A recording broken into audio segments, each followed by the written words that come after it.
हमें वीरता और भक्ति का पाठ पढ़ाते हैं। हमारी मातृभूमि राजस्थान की ये भूमि वीर पुरुष और महिला शहीदों से भरी है। यह राणा सांगा, महाराणा प्रताप, पद्मनी, कर्णावती और हाडी रानी जैसे वीर पुत्र और पुत्रियों का है।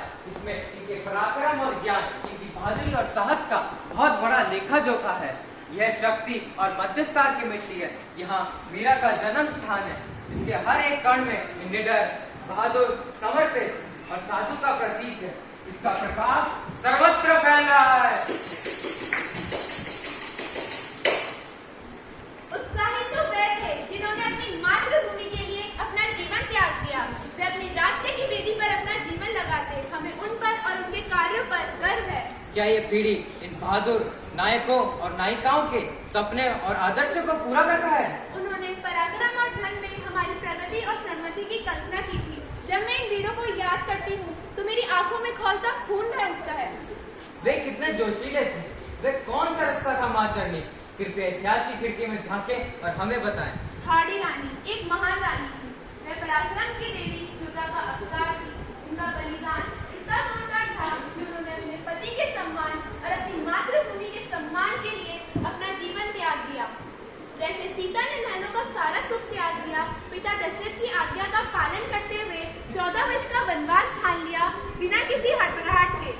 हाँ, दोनों ही समान रूप से पूजा और प्रशंसा के योग्य हैं। हाडी रानी ने अपने पति को प्रोत्साहित करने के लिए अपना सिर काट दिया और माता सीता ने अपने पति को उनकी प्रजा के समक्ष पवित्र दिखाने के लिए खुद को पृथ्वी में समा लिया। दोनों ही अयोध्या और सुलंबर अपनी रानियों के तीर्थ स्थल माने जाते हैं। मैं अतीत, वर्तमान और भविष्य की सार्वभौमिक घटनाओं के बारे में अधिक से अधिक प्रकट करने जा रहा हूँ, तो माता चरणी कृपया ध्यान से सुने। वे क्षेत्र जहाँ आकर्षक रंग की झीलें बहती है, लहराती है, गुनगुनाती है और नाचती है, जहाँ सरना नदी बहती है, जहाँ देवी माँ सोनार का आशीर्वाद बुलंद सोनार की पहाड़ियों की चोटियों पर है, जहाँ एक भव्य अरावली पोल है जिसके खिड़कियों के बीच एक जनाना महल है, जहाँ पे नवविवाहित रावत रतन सिंह और हाडी रानी के बीच प्रेम और स्नेह का साक्षी है। चंडी, आइए हम सबसे पहले बूंदी की ओर प्रस्थान करें।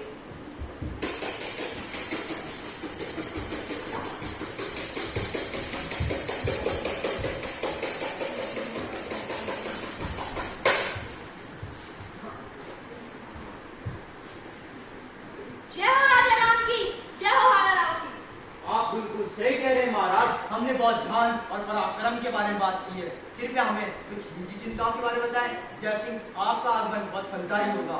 आंध्र कवर 16 वर्ष की हो चुकी है और वह विवाह योग्य है। ओ, हमें जानकर बहुत आश्चर्य हुआ कि राजकुमारी अंदर 16 वर्ष की हो चुकी है और वो विवाह के योग्य है। गलती की तो बात है, वो हमारे घर के आंगन में अपने गुड्डे गुड़ियाओं की शादी की व्यवस्था कर रही थी महाराज। हाँ महाराज, लड़कियां बहुत जल्दी बड़ी हो जाती है, विवाह योग्य हो जाती है। कृपया पुरोहित जी मुझे एक शुभ मुहूर्त और क्षण बताइए। एक शुभ मुहूर्त है महाराज। यदि है तो जल्दी बताइए। वैशाखी पूर्णिमा का एक शुभ मुहूर्त है। यदि वैशाखी पूर्णिमा का एक शुभ मुहूर्त है तो स्वयं को पिलाकर से भेजने में तैयार कीजिए। बहुत धार्मिक व्यक्ति आप यहाँ हैं श्रीमान। हम आपकी अनुमति की कामना करते हैं। आपकी बहन आपसे मुंह फेर के चली गई, यह एक निसंदेह सत्य है। कृपया पुरोहित जी एक पत्र लिखे। हमारे पड़ोसियों को दावतों में बहुत दिलचस्पी है। वो मीठे व्यंजन खाने के लिए कोई भी समय निकाल लेते हैं। हाँ पुरोहित जी, आप भी लड्डू निकलने में समय बर्बाद ना करें। हमने भी देखा था कि आप पीछे पीछे टोकरी में से लड्डू निकाले खा रहे थे। हंसने वाला खाने में से बर्बाद हो जाता है। कृपया सिलेंडर को पीला पत्र देने में तैयार कीजिए।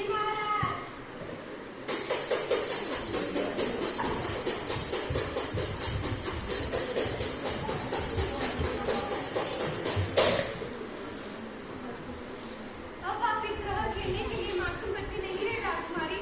अब आप 16 वर्ष की हो चुकी हैं, जो कि विवाह की उम्र है। लेकिन क्यों माँ, आप ऐसा क्यों कह रही हो? कल्पना पीछे छूट जाती है राजकुमारी। तुम्हें अपने जीवन के अब बाकी बचे रहते अपने ससुर के घर बिताने होंगे।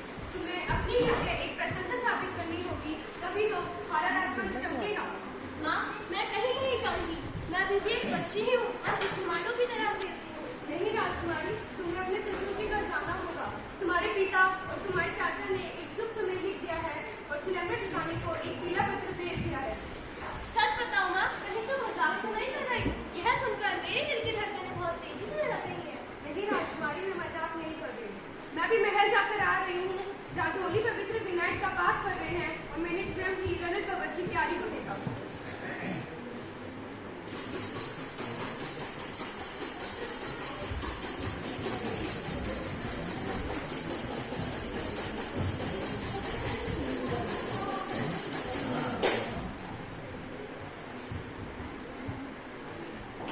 हो किशनगढ़ के महाराज। दिल्ली के राजा का संदेश आपके सामने पेश करने के लिए तैयार है। उन्हें यहाँ ले आओ। महाराज।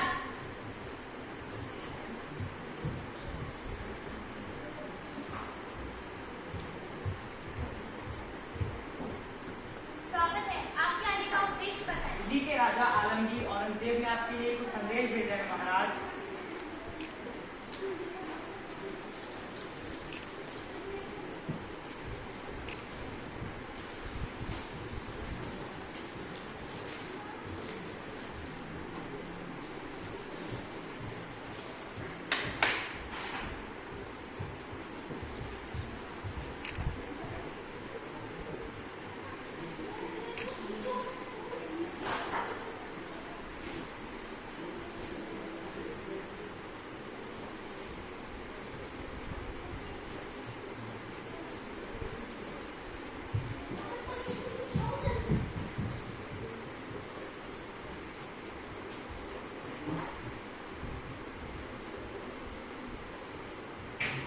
किशनगढ़ के महाराज इतने उदास क्यों हैं? किशनगढ़ में क्यों बिखरे विपदा के काले बादल जो हमारे नन्हे शिशु राजा के हृदय में तूफान ला दिया है? महाराज आप पूजा छोड़ के यहाँ? ये अच्छी बात नहीं है। क्या बात है, जरा हमें बताएं। औरंगजेब ने भेजा है शादी का संदेश राजकुमारी चारुमती के लिए। लेकिन हमें इसका पालन करना होगा क्योंकि सम्राट का आदेश है। पहले उन्होंने हमारी सेवा मांगी और अब राजकुमारी या दिल्ली साम्राज्य के लिए हमारे रूप सिंह की सेवाओं का फल है। राजकुमारी या विरोध, किसी भी साम्राज्य के साथ युद्ध के परिणाम स्वरूप संपूर्ण विनाश होता है। रानी क्या निर्णय लेगी, पर उनके निर्णय आने से पहले उनके विचार जानना जरूरी है। आप सब कहते हैं प्रतीक्षा करें, मैं मां से मिलने के बाद वापस आऊंगा।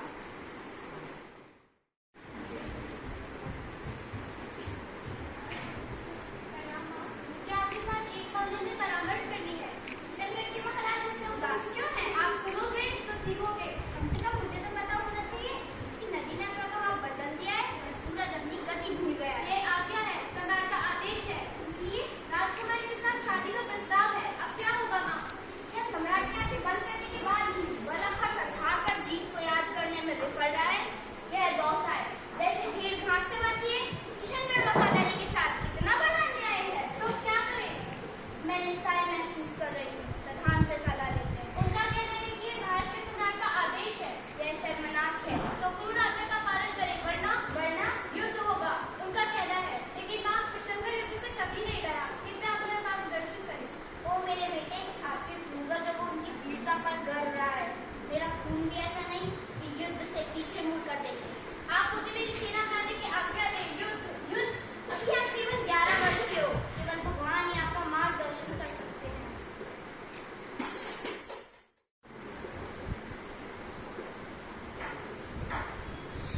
एक क्षत्राणी का विवाह एक क्षत्रिय के साथ होता है।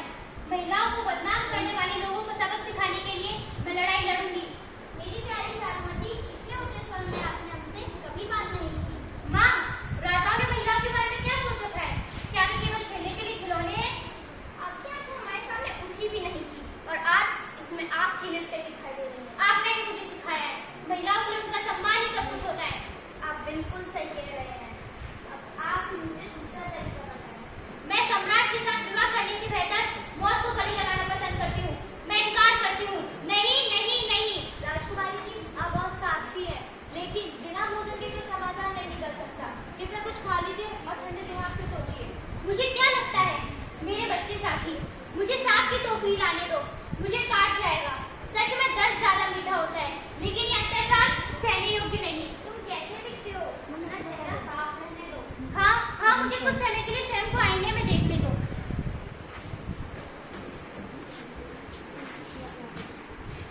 यह आकर्षक रंग सभी मुखी आत्मा का कारण है।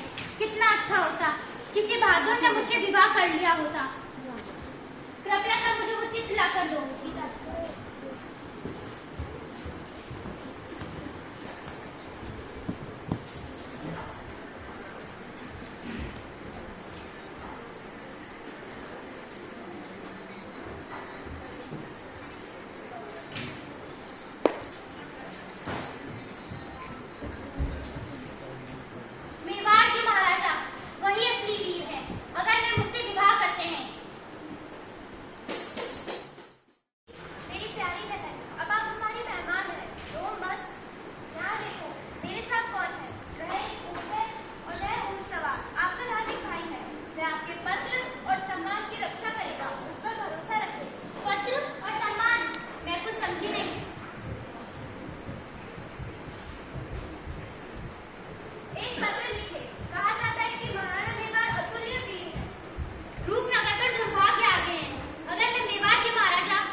मेरा प्रणाम स्वीकार करें। जानकारी दिल्ली से है।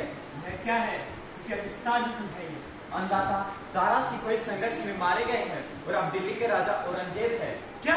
अन्नदाता, दो बातें सामने आई हैं। उसने सिंहासन हड़प लिया है और अपने क्षेत्र में जजिया कर लगा दिया है और गुजरात में अशांति और लूटपाट फैलाने का आदेश दिया है। लूटपाट और अशांति? दानव कहीं का। इसलिए गुजरात सबसे ज्यादा भयभीत है अन्नदाता, और अब यहाँ भी अराजकता फैलाने का कह रहे हैं दिल्ली के सैनिक। गुजरात के गोसाई महाराज श्री रघुनाथ की मूर्ति लेकर भाग गए हैं। वह इधर उधर भागने के बाद बूंदी, पुष्कर, कोटा और किशनगढ़ में मना करने के बाद उदयपुर में है और अब एक राज्य की सहमति है। अन्नदाता, पेशल धर्म के नाम पर धर्म आश्चर्यजनक है। कांकरोली में गोवर्धन के द्वारकाधीश को बसाने की सलाह देना आपका साहस है महाराज। अब क्या करें? आप क्या सोचते हैं? मालवा से गुजरात या मेवाड़ की ओर बढ़ना? पूरा मेवाड़ आपकी विजय के वैभव में जगमगा रहा है महाराज। उदयपुर में सजावट देखने योग्य है। आपके आगमन पर फव्वारे और संगीत बज रहे हैं। समारोह की ये तैयारियां पूरी कर दी गई है। हर घर की छत पे दिए जलाए जा रहे हैं। मानो कल दिवाली में महाराज लोग आपका बेसब्री से इंतजार कर रहे हैं। आप सभी की कामना है कि एक लिंगनाथ सिसोदी पर सदैव कृपा बनाए रखें। राम गाओगे, कृष्ण गाओगे। यदि वाल्मीकि शुक्र व्यास ने कविता का पाठ नहीं किया होता, अगर वे राजा नहीं बनना चाहते तो किसी का वरना ध्यान में कौन लगाएगा? सिंगराज है, कवियों की पूजा है। आप सब कहे हर हर महादेव, बम बम बोले हर हर महादेव।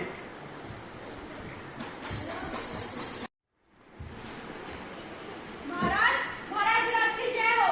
जय हो मेवाड़ के भगवान, एक लिंगान के दीवान। जय हो। एक भूसभा किशनगढ़ में मौजूद है। वह अपना परिचय राजकुमारी चारुमती के दूत से कराता है। अगर आप आज्ञा दें तो मैं उसे आपके सामने पेश करूं। राजकुमारी चारुमती का दूत से हाँ आने दो।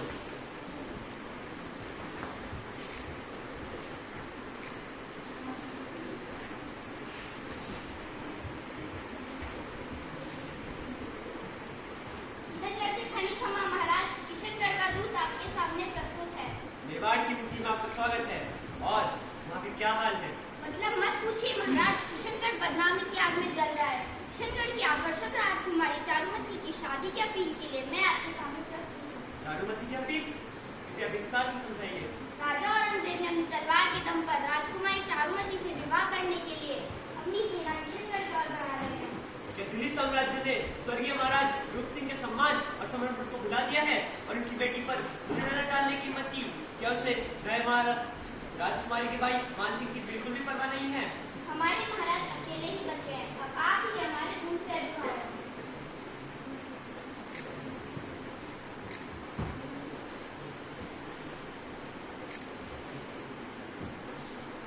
मैंने आपको दिल से अपना पति माना है। अब आप कृपया मुझे यहाँ से ले जाएं। जैसे श्री कृष्ण ने मणि को बचाया था, वैसे ही आप मुझे बचाए। मैं तुम्हारी नहीं। अगर तुम नहीं आए तो मैं आत्महत्या कर लूंगी। अब क्या करना चाहिए? यह आपके सामने स्पष्ट है। आपको राजकुमारी के लिए आगे बढ़ना ही होगा, पर जल्दबाजी में कोई फायदा नहीं। घबराओ। अब क्या करना चाहिए? किशनगढ़ की राजकुमारी ने आपको पहले ही दिल से पति स्वीकार कर लिया है। जो स्त्री के अनुरोध को टालता है वह पुरुष नहीं। स्त्री के अपमान की कल्पना करना भी पाप है। यह नग्न पीड़ित होने जैसा है। अभी या बाद में मरना निश्चित है। जय हो रावण के वंशज, जय हो एकलिंगनाथ के दीवान, जय हो महाराणा राज सिंह। संदेश बाप, आप अपनी आकर्षक राजकुमारी को हमारी खुशखबरी सुनाइए। विराज सिंह उनसे शादी करने के लिए आ रहे हैं।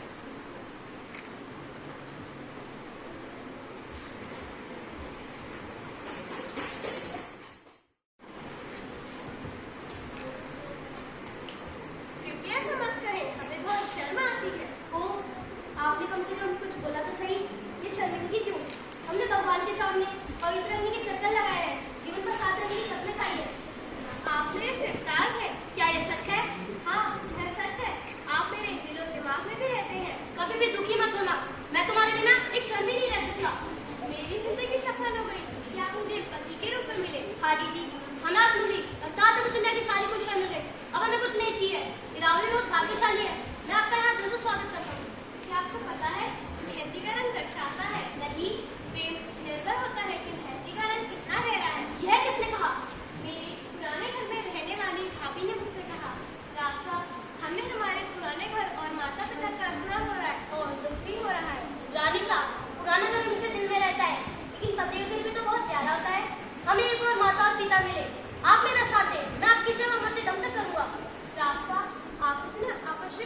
क्यों कहते हैं आप मेरे स्वामी हैं? यह आपका बहुत पागलपन है कि आप हमें बहुत सम्मान देते हैं। माँ चंडी का कहना बिल्कुल सही है कि शादी के बाद लड़की का एक दूसरा जन्म होता है, वह एक नए सम्मान रिश्ते में बन जाती है। माँ चंडी, मैं इसके बारे में कुछ नहीं जानता। जब मैं अपने पिता के घर में पैदा हुई तब ना तो ढोल नगाड़े बजाए गए ना ही थाली, परंतु आप हमें ढोल नगाड़े में थाली के साथ ले रहे और हमसे शादी कर ली। आप अपना बोलना जारी रखिए। आपके शब्द मेरे कानों में की तरह घुल जाते हैं। यह मेरा सौभाग्य है कि मैं तुम्हें अपना जीवन साथी पा सका। मेरे साथ आओ, मैं तुम्हें शीश से जाना चाहता हूँ। ओह मेरे प्यारे स्वामी प्रिय, आओ मेरी आंखों के सागर में काजल पर डूब जाओ। बंद आंखों से नहीं बल्कि खुली आंखों से रानी साहब, हमारी इस मुलाकात की पूरी दुनिया में प्रशंसा की जाएगी। हमारी पृथ्वीनाथ, यह नौकर आपके आदेश के लिए बाध्य है। एक घुड़सवार उदयपुर से महत्वपूर्ण संदेश लेकर आया है।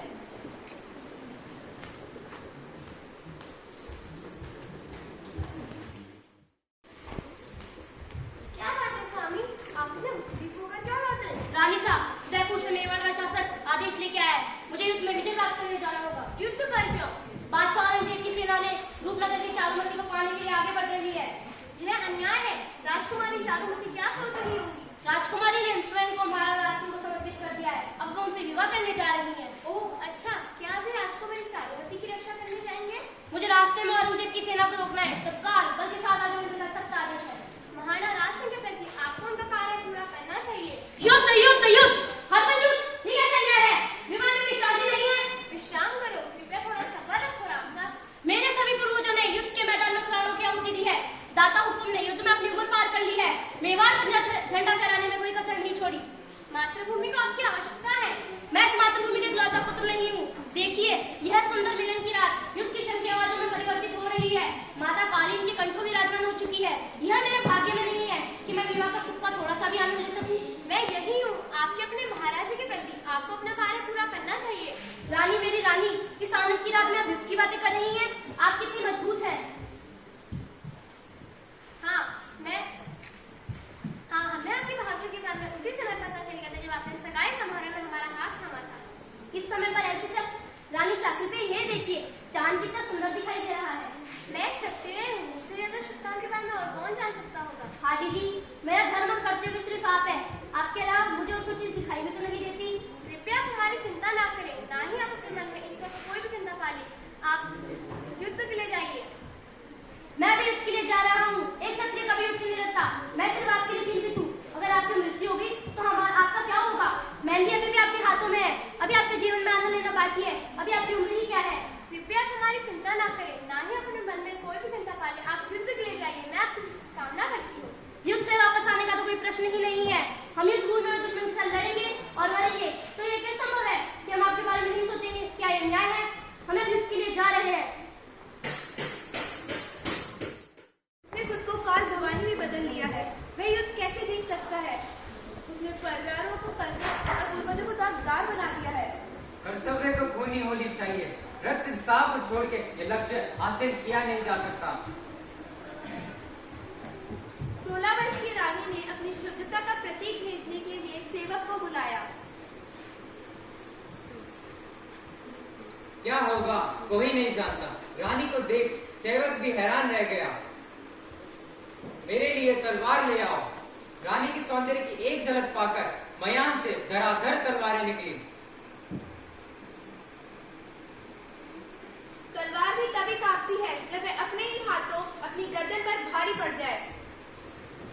उसने अपने एक हाथ में तलवार ले ली और दूसरे हाथ में अपने बाल पकड़ लिए। उसने अचानक ही अपनी गर्दन पे जोर दिया और अपना सिर थाली पे गिरा दिया। खून से लथपथ आंगन। हे रानी, आप अपने ससुर के घर पर आपने भर्ती डाली। हे रानी, आपकी जय हो। आपने पथभ्रष्ट का मार्गदर्शन दिया है। सेवक ने शुद्धता के रूप में सिर को थाली में ले लिया। चौका और भयभीत सेवक थाली को उठा ले गया। दे दो, क्या प्रतीक है? वह लाया है।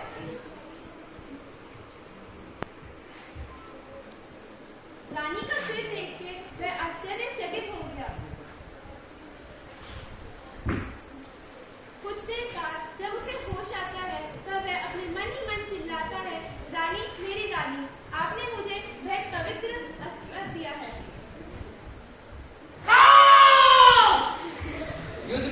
की आवाज तेज थी और मेवाड़ वीर जोर से दहाड़ उठा। औरंगजेब की सेना को मिली हार और मेवाड़ ने युद्ध जीत लिया। मुखिया ने युद्ध जीत लिया। सबने जय हो किया। जय हो, जय हो, जय हो हाड़ी रानी की जय हो माँ भारती।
छोकरी को गुलगुले खाने की विकट लालसा थी। माँ ने उपवास का हट करते देखा तो बोली, अरे मेरी राजा बेटा, कितना समझदार है तू। रुक, अभी तेरे को गर्मा गर्म मोटे मोटे गुलगुले खिलाती हूँ। गुलगुलों का नाम सुनती तो छोकरा उपवास की बात यूं भूल गया। फिर क्या, माँ ने लिए कुल्हड़ी, उसमें डाला मालवी गुड़ का घोल और तोते की पाक के समान तेल चढ़ाया और उसमें से 7 गुलगुले निकालकर पुत्र को थमा दिए। पुत्र तो कूदता फांदता 6 गुलगुले यूं चट कर गया और आखिरी गुलगुले को वो तालाब की पाल के पास लेकर गया। वहां जाकर उसने गहरा गड्ढा खोदा। उस गड्ढे में उसने उस गुलगुले को डाल दिया। पूरे दिन भर अंजिया भर पानी सींचा और शाम को जाते हुए कहा, गुलगुले गुलगुले, यदि कल का कल तू उगा नहीं तो तुझे खोद खाद कर गौरी गैया के सामने डाल दूंगा। गुलगुलों ने तो छोकरे की बात नहीं टाली, वो तो कल के कल ही उगाया। छोकरे ने अंजलि भर पानी डाला और कहा, गुलगुले गुलगुले, यदि कल का कल तू टकनो तक ऊंचा नहीं हुआ तो तेरे को खोद खाद कर गौरी गैया के सामने डाल दूंगा। दूसरे ही दिन गुलगुला तो टकनो तक ऊंचा बढ़ गया। छोकरा बेहद खुश हुआ, अंजलियां भर पानी पी दिया और शाम को जाते समय कहा,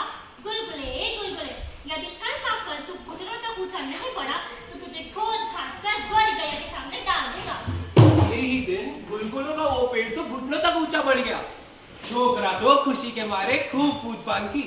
पूरे दिन भर अंजलिया भर पानी सींचा और शाम को जाते वक्त कहा, गुलगुले गुलगुले, यदि यदि कल का कल तू कमर तक ऊंचा नहीं बढ़ा तो तुझे खोद खाद कर गौरी गैया के सामने चढ़ने के लिए डाल दूंगा।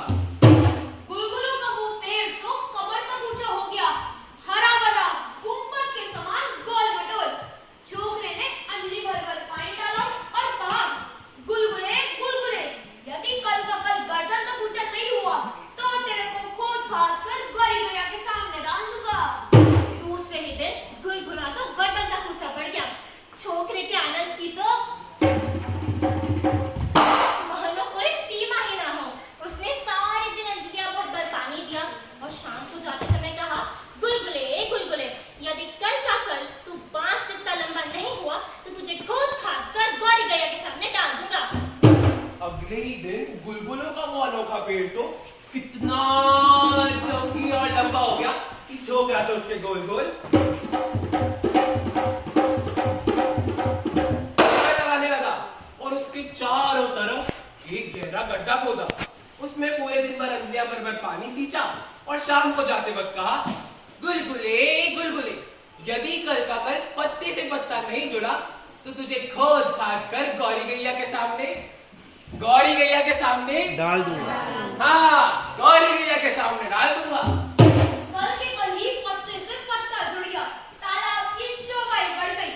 राहगीर खुद की डालते छोकरा तो देखते ही मगन हो गया। फिरकी की तरह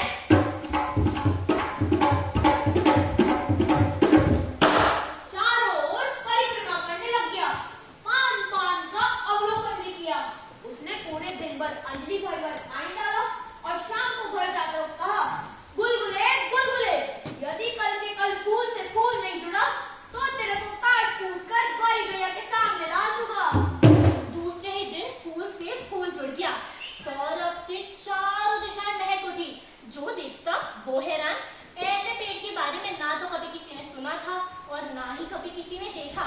छोकरा ये नजारा देखकर इतना खुश हुआ मानो उसे दुनिया का चक्रवर्ती राज्य ही मिल गया हो। हरियाली और फूलों से महकता वो पेड़ ऐसा लग रहा था मानो कोई सुहाना स्वप्न ही देख रहा हो। छोकरे ने सारे दिन खूब मस्ती की, अंजलिया भर पानी भी पिलाया और संध्या के समय जाते समय कहा, गुलगुले गुलगुले, कान खोल कर सुन ले, अगर कल का कल गुलगुला से गुलगुला नहीं जुड़ा तो तुझे खोद खाद कर गौरी गैया के सामने डाल दूंगा। उसे सारी रात नींद न आई। आधी रात ढलती वो तो तालाब की ओर निकल गया। माँ ने खूब बार जिज्ञासा से पूछा, परंतु उसने कुछ ना बताया। बस इतना ही बोला, माँ आप कल सवेरे तक का इंतजार कर लो, आपको सोया भी पता चल जाएगा। और इतना कहकर वो तो निकल गया। दूर से ही गुलगुलों की सौरभ महक उठी। गाय के घी में तले हुए वैसी खुशबू। चमचमाते हुए गुलगुलों से तालाब की शोभा 1000 गुना बढ़ चुकी थी। चमाचम करते हुए गुलगुलों को देखते देखते छोकरे की तो गर्दन में दर्द सा हो गया। वो तो एकदम हतप्रभ सा रह गया था। सवेरे किरणों का स्पर्श पाते ही गुलगुले तो सोने के समान चमकने लग गए। छोकरे से तो इंतजार नहीं हुआ, वो तो बंदर की तरह पेड़ पर चढ़कर दोनों हाथों से तोड़ तोड़ कर खाने लगा मानो मक्खन और मिश्री की डालिया हो। वो तो सपाव सपाव बिना दांत लगाए निगलने लगा। माँ ने तो कभी ऐसे गुलगुले नहीं बनाए जो टूटते ही फिर से उग जाए। 4 मुश्त अंडे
डाल दूं। छोकरे की नजर बुढ़िया के सर पे रखी हुई खारी पर पड़ी तो उसने बोला, अरे ये खारी मेरे ठीक नीचे रख दे, अभी पूरी गुलगुला से भर देता हूँ। नहीं बेटा, खारी तो शूलों से भरी हुई है, गुलगुले पड़ते ही वो टूट जाएगी। अरे तो कोई बोरी ले आ। भला मेरे पास बोरी कहाँ? अरे तो अपनी ओढ़नी का पल्ला बिछा दे। ओढ़नी चिकनी नहीं हो जाएगी? अरे तू हथेली फैला दे। नहीं बेटा, गुलगुले काफी गर्म लगते हैं, हथेली जल जाएगी। अरे तो सिर्फ इनकार की जा रही है, कोई उपाय तो देती नहीं कर। बुढ़िया ने अपने काले काले दांत निपोड़ते हुए कहा, बेटा ब्राह्मण तो कृतज्ञ हो सकते हैं, लेकिन अहांत कृतज्ञ नहीं हो सकती। मरने के बाद भी मेरी आंखें तुझे हमेशा आशीष देगी। कुछ गुलगुले अपने तोहफे के पल्ले में बांधकर नीचे लटका दे। ईश्वर तेरी हजार उम्र करे। छोकरा तो मान गया। आखिर गुलगुलों के पेड़ पे बैठा छोकरा इतनी छोटी मोटी बातों पे क्या ध्यान देता।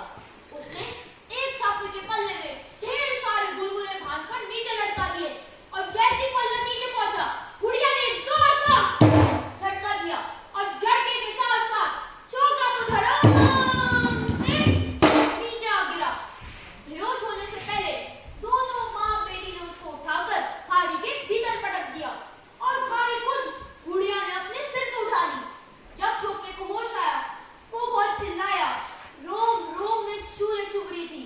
उसने बहुत प्रार्थना की पर बुढ़िया नहीं मानी। दांत पीसती हुई बोली, चिल्लाना बंद करता है या नहीं, अन्यथा कच्चे को ही चबा जाऊंगी। जानता है मैं कानू।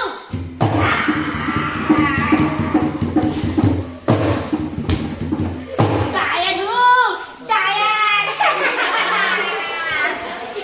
छोकरे ने रोना बंद करके कहा, तू तो कह रही थी कि दांत कृतज्ञ हो सकते हैं, लेकिन आंख कृतज्ञ नहीं हो सकती। मैंने गुलगुले दिए जिसका ये मतलब चुका रही है। तो बुढ़िया दांत पीसती हुई बोली, तब तू भी चंडाल से कम नहीं। अभी तो तेरे गुलगुलों का दांत भी नहीं लगाया, तो पेट की आंतें क्या कृतज्ञता प्रकट करेगी। और ये पेट तेरा नहीं, मेरी मर्जी, उतने गुलगुले खाओ, तू रोकने वाला कौन होता है? छोकरे ने भी समझ लिया कि मुंह का धूप उछालने से कोई फायदा नहीं। मौका मिलने पर भागने का कोई ना कोई उपाय दिमाग में आ ही जाएगा। छोकरे ने बोला कि मुझे खाने से अगर तेरी आंखें प्रसन्न होती है तो अच्छी बात है, मरकर जलने से अच्छा तो किसी मनुष्य का भोजन ही बन जाऊं। मेरे गुरु महाराज ने तो मुझे यही सीख दी है। बुढ़िया छोकरे की बात सुनकर काफी कुछ निश्चित हो गई और खुश होकर बोली, अरे बेटा, बड़े ही बढ़िया गुरु है तेरे, बहुत ही उम्दा सीख दी है। छोकरे से वे बहुत खुश थी और बोली, नहीं, डरने वाले लोगों के मांस का जायका ही कुछ और होता है और डरने वालों का तो यूं ही रूखा सूखा। छोकरे को माँ बेटी की दो बात सुनकर ये समझ में आ गया कि वो किसी तालाब के पास होकर गुजर रहे। तो उसने डायन माँ को बोला, डायन माँ, मुझे बहुत जोरों की प्यास लगी है, पूरे शरीर का खून ही उड़ गया है। डायन ने बेटी की तरफ देखकर कहा, ये बात भी ठीक हुई, आगे चलकर कहता तो चक्कर पड़ता। वो तो छोकरे को उठाए पार पर चढ़ गई। पानी के किनारे खारी को उतारा और कहा, पी ले, जितना पानी पीना है पी ले, ऐसा निर्मल ठंडा पानी तूने कभी नहीं पिया होगा। छोकरे ने कहा, शोलों की वजह से उठा नहीं जाता, तुम ही लाकर पिला दो। तो बुढ़िया लाठी उठाकर गुस्से में बोली, बदमाश, उल्टा हम पर ही ठोर जल जाता है। उठ, अब खुदा के पी ले, नहीं तो बस हमारे भरोसे तो क्या खाई मर जाएगा। दोनों माँ बेटी ने उसको खड़ा किया। शूलें जगह जगह गड़ी हुई। वो पानी पीने के लिए अंदर घुसा और घुसता गया। जैसे पानी गले तक पहुंच गया, वो तो डुबकी लगा के अदृश्य हो गया। बेटी ने जब माँ को शिकायत करी तो डायन बोली, ए गुलगुलों वाले छोकरे, मान जाओ वरना मेरे से बुरा और कोई नहीं होगा। छोकरा तो बिना सुने तालाब की पल्ली ओर पहुंच गया। तालाब बहुत लंबा चौड़ा था। डायन अभी भी चिल्ला रही थी और छोकरा तो 9 तो 11 के सीधा गुलगुलों वाले पेड़ पे जा पहुंचा। थोड़ी देर पिसाई खाने के बाद वो फिर से गुलगुले खाने लगा।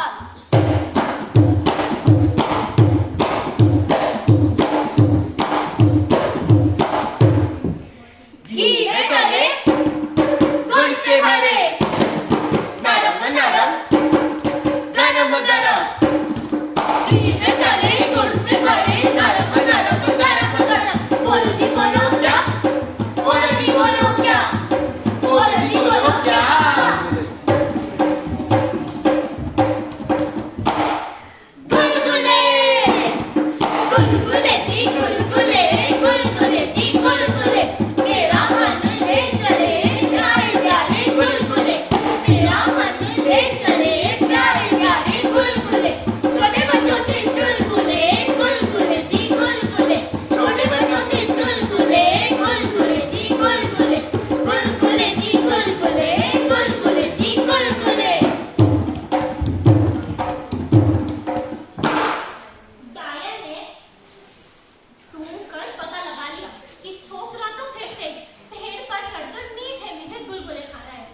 गुलगुलों का पेड़ है, गुलगुलों का। बुढ़िया ने बोला, बेटा दिखाई भी देता तो क्या होता, आज तक तो किसी ईश्वर ने भी नहीं देखा होगा ऐसा पेड़। छोकरे ने गुस्सा प्रकट करते हुए बोला, शैतान डायन, अपना काला मुंह कर यहाँ से, अब की बार तेरे झांसे में नहीं आने वाला। हाँ। बुढ़िया अनजान सी बनकर कान में उंगली डालकर कहने लगी, राम राम बेटा, ये तो क्या कह रहा है? मैं तो पहली बार इस तालाब के पास आई, बकरी की खोज में निकली हूँ। तू कहीं तो वापस लौट जाओ, ऐसे अंत शंत तो ना बोल। छोकरे ने टकटकी लगाकर देखा, कंधे पर पानी से भरी डिबरी लटक रही थी और सूरज भी दूसरी कुबड़ी तो कई हुआ करती। छोकरा थोड़ा धीमा पड़कर बोला, वो डायन भी तेरे जैसी थी। डायन मुस्कुराते हुए बोली, अरे बेटा, मेरे रेवड़े में बकरियां ही बकरियां है, सारी एक जैसी दिखती है, पर सबके पिंड अलग अलग है। तू कहे तो अभी लौट जाओ, ऐसे अंट शंट तो ना बोल। बुढ़िया धीरे धीरे जाने लगी। फिर छोकरे को विश्वास हुआ कि ये पहली वाली डायन नहीं है। छोकरे ने जोर की आवाज लगाई, दादी अम्मा, तू जा मत, आखिर गुलगुलों की क्या कमी, तू जितने चाहे उतने खा। बुढ़िया ने साफ सुन लिया, फिर भी वो आगे ही बढ़ती चली। छोकरे के 2-3 बार आवाज देने के बाद जाकर रुकी। छोकरे ने बोला, बूढ़ी अम्मा, पहचानने में भूल हो गई, उस डायन ने मेरे साथ बहुत बुरा किया। अभी अपनी दिबड़ी का मुंह खोल, पूरी गुलगुलों से भर देता हूँ। बुढ़िया ने कहा, नहीं बेटा, दिपड़ी का मुंह छोटा बहुत है, गुलगुले नीचे गिर जाएंगे। मेरा निशाना अचूक है, एक भी गिरने नहीं दूंगा, चाहे मुंह कितना भी छोटा हो, गुलगुलों से तो बड़ा ही है। गुलगुले पड़ने से मेरी दिपड़ी का पानी चिकना नहीं हो जाएगा। तू पल्ला बिछा। पल्ला बिल्कुल घिस चुका है, गुलगुले पड़ते ही फट जाएगा। तू हथेली नीचे कर। गुलगुले काफी गर्म है, हथेली जल जाएगी। तू मेरी तरह ऊपर आके खा ले। तेरी उम्र में चांद पकड़ने का हौसला रखती थी, पर अब तो दहरी भी लांगी नहीं जाती। तू कहे, पर अब तो दहरी भी लांगी नहीं जाती। यह पेड़ पर चढ़ने की बात तुम्हें अच्छी कही, मजाक करने को तुझे मैं ही मिली।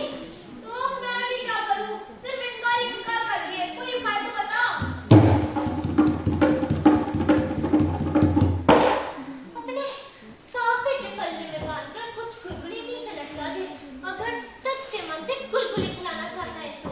फिर छोकरे ने कोई ढील ना की, अपने साफे के पल्ले में ढेर सारे गुलगुले बांधकर साफे को नीचे लटका दिया।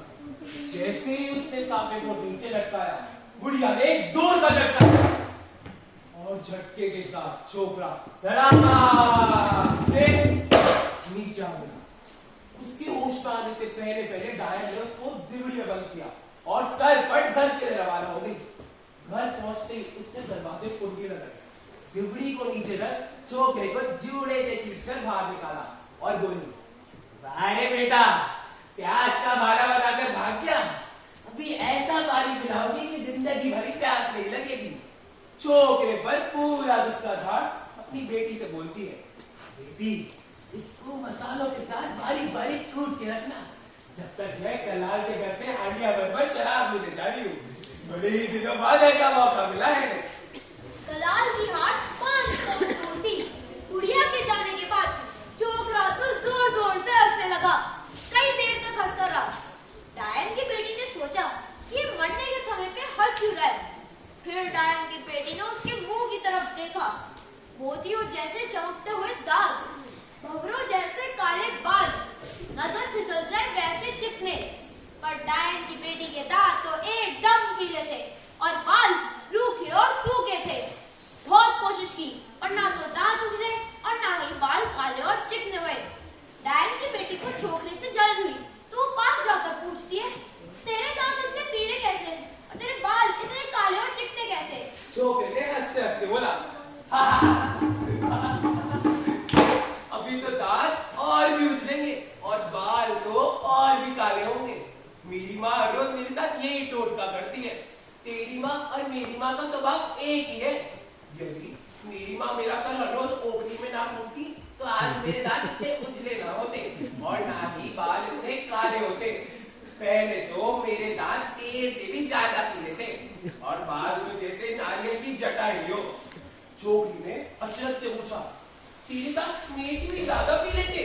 छोकरे ने बोला, हाँ हाँ, मेरे दांत तेल से भी ज्यादा पीले थे, नहीं तो फिर मैं झूठ बोल रहा हूँ। छोकरी ने उतावली होकर बोला, अरे तो फिर मेरे साथ में यही टोटका कर दे। छोकरे ने बोला, ये टोटका जब तक संभव नहीं हो सकता तब तक तू आदमी के और मैं औरत के कपड़े धारण ना कर ले। तो छोकरी ने सहजता से बोला, अरे तो तू मेरे कपड़े पहन ले, मैं तेरे कपड़े पहन लेती हूँ। छोकरी ने इस बात को आसान नहीं जाना था। छोकरी ने तो दांत और बाल के लोग में सारे कपड़े फटाफट बदल लिए, अपना सारा गहना भी उसे पहना दिया। फिर छोकरी ने कहा, मेरा सिर भी गूंथना पड़ेगा। तो छोकरी तंग आकर कहने लगी, तो नखरे बांधे बहुत है, चल नीचे बैठ, अभी तेरा सिर गूंथती हूँ। वो सिर गूंथने बैठी। रेशम जैसे चिकने और घने बाल सब्र रखने के लिए छोकरी के लिए तो पल पल भी मुश्किल होता जा रहा था। उसने फटाफट बाल गूंथ के मांग निकाल दी। फिर छोकरे की मुंह की तरफ देखकर बोला, माँ तो क्या, मैं भी नहीं बता सकती कि तो उसकी बेटी नहीं। अगर दांत और बाल एक जैसे कर ले तो कोई नहीं कह सकता कि तू कौन और मैं कौन। छोकरी भागकर मुसल लाई, जल्दी से छोकरे के हाथ में थमाकर अपने आप ही ओखली के अंदर सिर डाल दिया। फिर छोकरा भी क्यों डील करता, आखिर इतना बढ़िया मौका जो मिला है। छोकरे ने छोकरी के सर के बीचों बीच जोर की हरकाई मारी। हरकाई के साथ साथ छोकरी के तो वहीं प्राण अंत हो गए। जब तक डायन शराब की हंडियां लाती तो छोकरे ने मांस की हंडियां चढ़ा दी और भरपूर मसाला और घी डाल दिया। डायन तो काफी कुछ कलाल के घर से ही दो कराई थी, घर पर आकर और आधी हांडियां खाने की। बेटी से बोली, बेटी उस नालायक का मांस पक गया क्या? बेटी के हाँ बढ़ते ही वो तो कुंडा लेकर बैठ गई, झूमने लगी, गुनगुनाने लगी और लड़खड़ाते स्वर में बोली, आज तो पूरे 2 कुंडे खाऊंगी।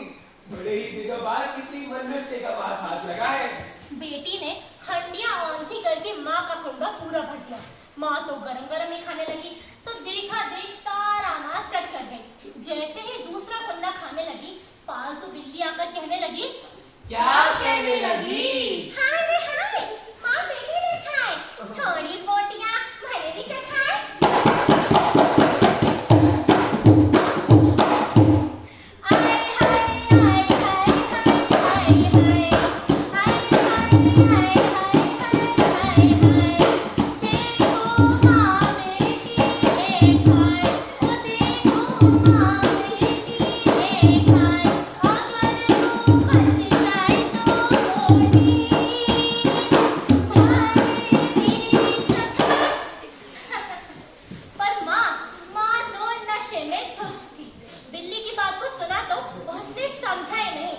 खाते खाते चिट्टी उंगली सामने आई और 4 उंगल बड़ा नाखून।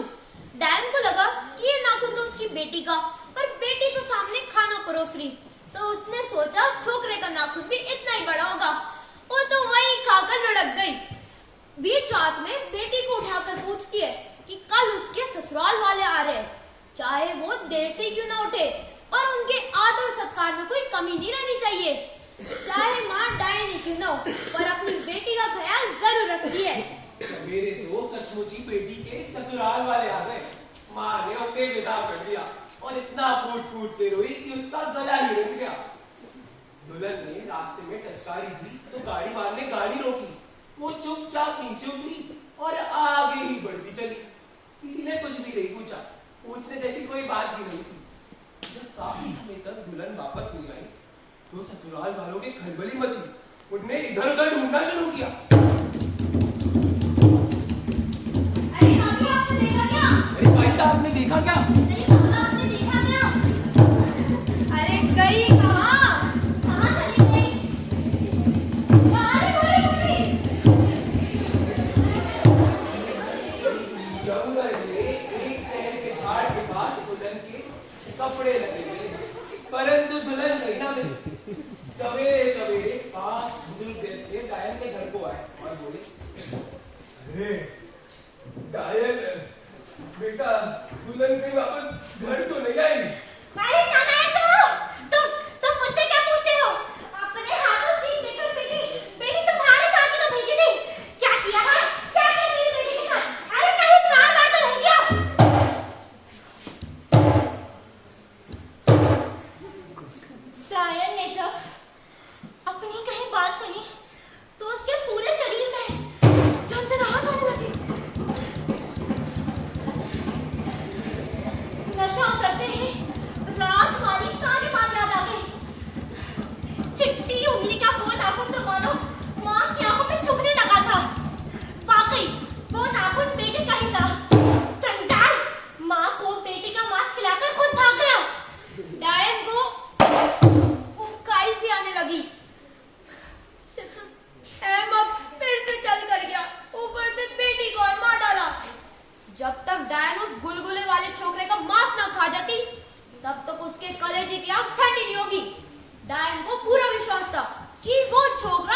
बुढ़िया ने कहा, बेटा मैंने तो केवल गुलगुलों का नाम ही सुना है, कभी चखे तक नहीं।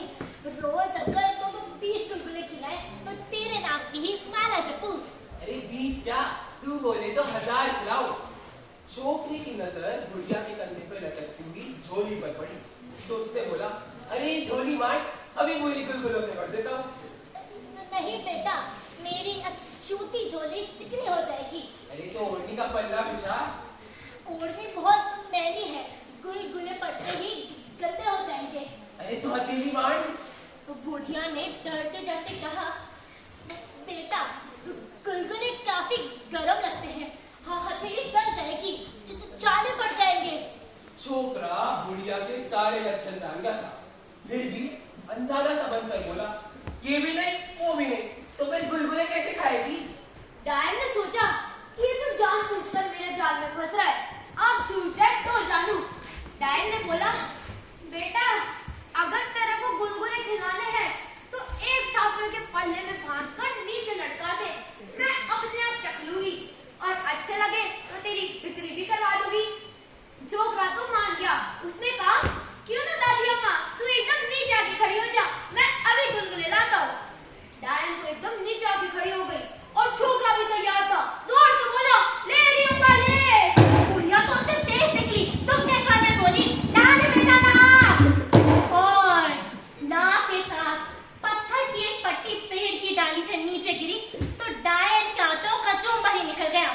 फिर छोकरे ने नीचे आकर उसका रहा कचूम्बर निकाला, घसीट कर दूर किसी गड्ढे में फेंक आया और हाथ धोकर बहुत तो फिर से गुलगुलों वाले पेड़ पर चढ़ गया। कुछ समय बाद छोकरे की माँ आई, उसे पेड़ पे बैठा देख बेहद खुश हुई और बोली, अरे ओ बंदर, यहाँ बैठा बैठा मौज कर रहे, वहां देर को ढूंढते ढूंढते मेरे पैरों में पानी पड़ गया, कम से कम रोटी तो समय पे खा लिया कर। छोकरे ने माँ के मुंह में गुलगुला देते हुए बोला, माँ अब ये रूखी सूखी रोटी खाने की कोई जरूरत नहीं, तेरे बेटे ने गुलगुलों का अनोखा पेड़ रोपा है, अब से हर रोज हम गुलगुले ही खाएंगे। माँ ने अचरज भरे स्वर में कहा, तब पगले, गुलगुलों का भी कोई पेड़ होता है क्या? फिर छोकरे ने गर्मा गर्म गुलगुला माँ के मुंह में देते हुए कहा, माँ तेरे हाथों बने गुलगुलों की तो कोई होड़ नहीं, पर तेरे बेटे हाथों लगाए गए इस पेड़ के गुलगुले भी एकदम खराब नहीं है। माँ ने गुलगुला खाते खाते बोला,